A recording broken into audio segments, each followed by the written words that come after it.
A Y Combinator startup just became the batch's top company by building a system that shoots drones out of the sky. And it's not a billion-dollar defense prime.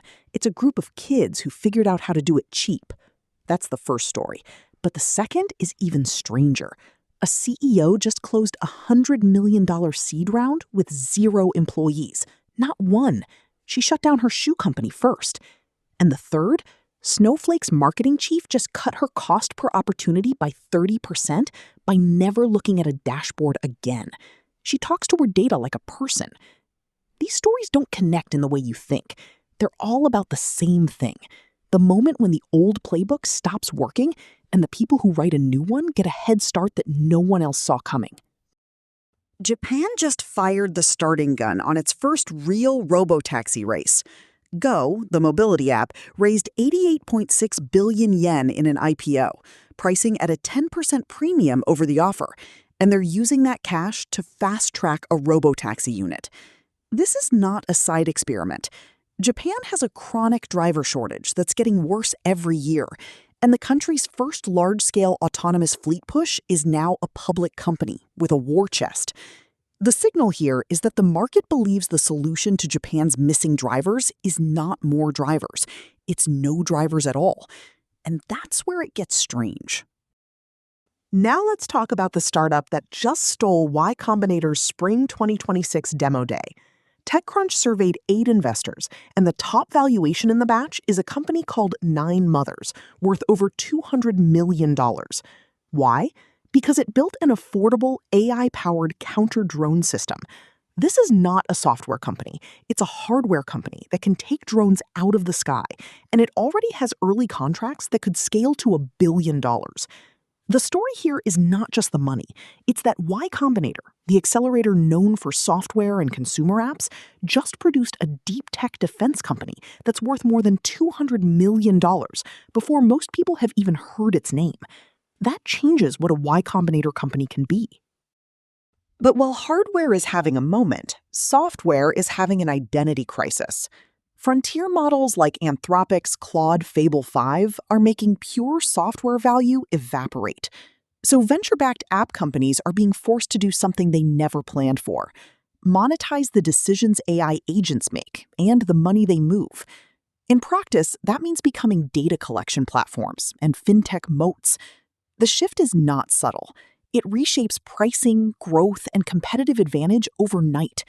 If your app was just a wrapper, you're now in the data business or the money business, whether you like it or not.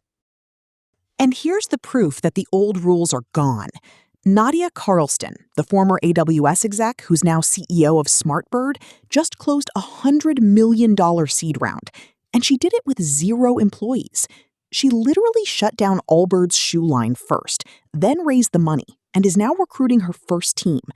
The Play is an AI infrastructure company that targets firms who need on-premise compute for data-sensitive models. This positions Smartbird against hyperscalers and niche managed AI providers. The story is not the $100 million. The story is that a $100 million seed round used to require a team, a product, and traction. Now it requires a former AWS executive, a clear thesis on where the hyperscalers are vulnerable, and the confidence to build the team after the check clears. Now, if you think that's a wild way to run a company, wait until you hear how Snowflake's marketing chief runs a 700-person org. Denise Person doesn't look at dashboards. She asks her data questions in plain English.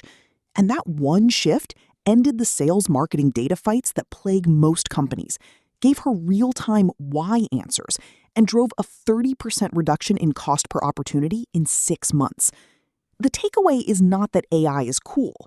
The takeaway is that a 700-person marketing org just proved that AI-augmented data work can deliver growth without adding headcount. The dashboard, the thing we all built our careers on, just became a bottleneck.